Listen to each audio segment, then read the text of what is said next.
The Ohio River Valley stands as one of the most remarkable cradles of ancient civilization in North America, a place where nature's abundance and geography's fortune combined to create an extraordinary haven for human settlement.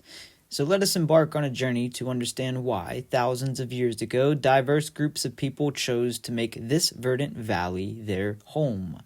So picture, if you will, a vast river system carving its way through the landscape, its waters flowing westward for nearly 1,600 kilometers until joining the mighty Mississippi River.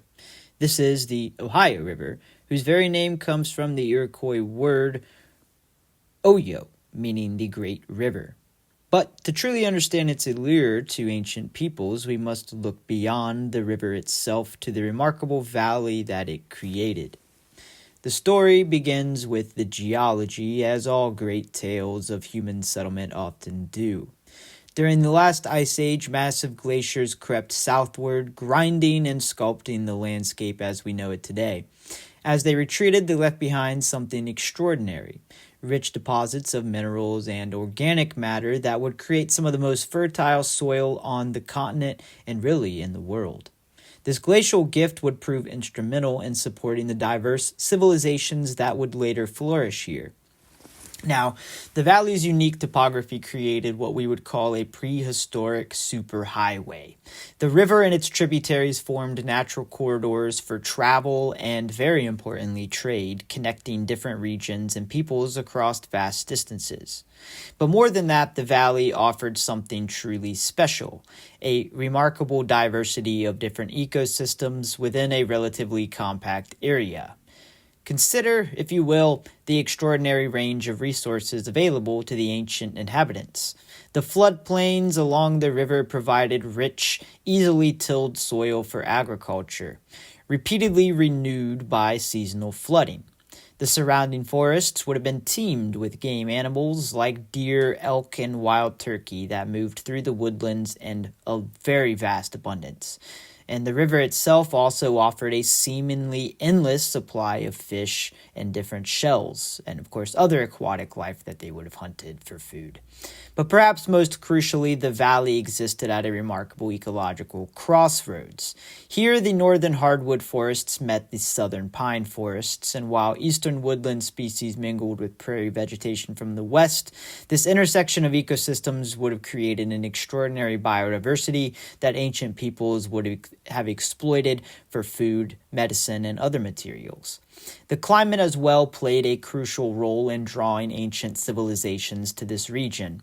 The valley's unique geography created a microclimate that was slightly warmer than surrounding areas, with a longer growing season.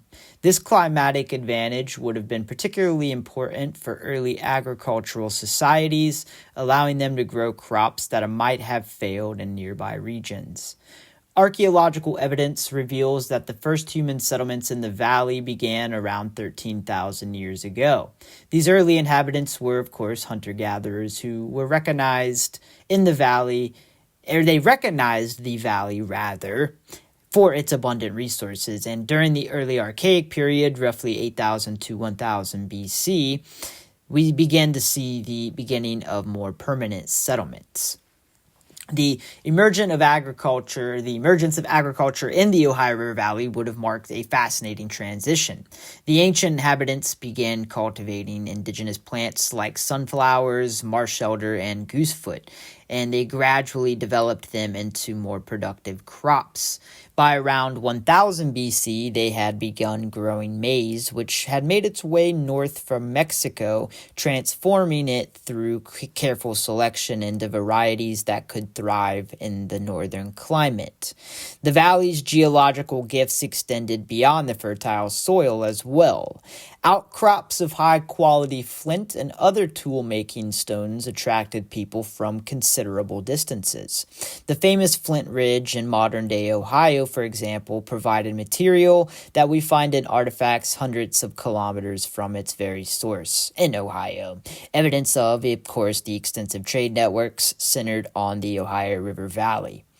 Also, salt springs or licks dotted the landscape, attracting both wildlife and, of course, humans. These natural salt sources were crucial for preserving food and maintaining health for the communities, making them valuable resources that would have drawn people to settle nearby. The valley's topography offered another advantage as well, and that advantage came in the means of protection. The ridges and hills provided natural observation points and defensive positions, while the river and its tributaries created natural boundaries and transportation routes, again, for the trade routes. This combination of security and mobility would have been particularly attractive to ancient peoples, especially ancient peoples that were trading and traveling vast distances. What's particularly fascinating is how different cultures adapted to and modified this landscape over time. The Adena culture, which flourished from roughly 800 BC, some say a lot older, some say a lot sooner or earlier, to roughly 100 AD, and again, that's also disputed. They began the tradition of mound building that would reach its peak with the later Hopewell culture and Mississippian cultures. These massive earthworks would have required organized labor and sophisticated engineering knowledge, speaking to the stability and complexity of these ancient societies. The Hopewell culture emerged around roughly 200 BC. Again, it's all loosely debated, but the Hopewell culture took full advantage of the valley's position as a natural crossroads. They established vast trade networks, bringing copper from the Great Lakes, mica from the Appalachian region, and shells from the Gulf of Mexico.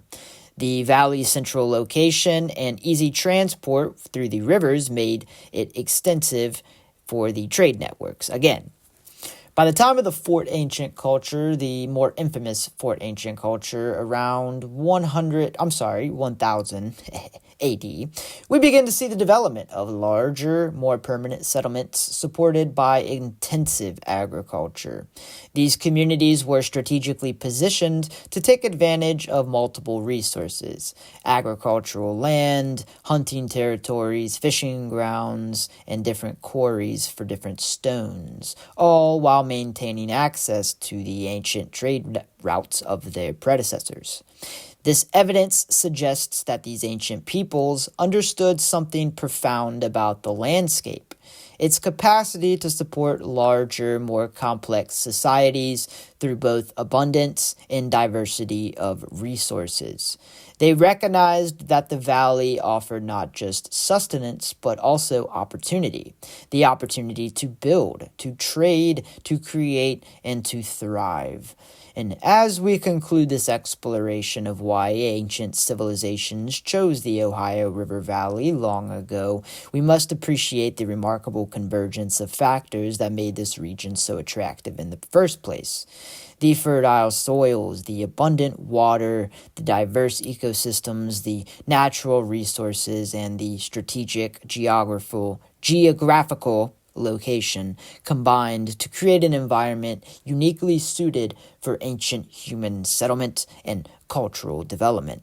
These ancient peoples read the landscape with remarkable sophistication, understanding its rhythms and resources in ways that modern science is only beginning to fully appreciate and understand. Their choice to inhabit this valley particularly wasn't merely opportunistic, although that did play a role. It was more a profound recognition of the landscape's potential to support and nurture civilization as we know it. The Ohio River Valley stands as a testament to the intimate relationship between both environment and human culture, reminding us that the places we choose to call home shape not just our survival, but our very way of life.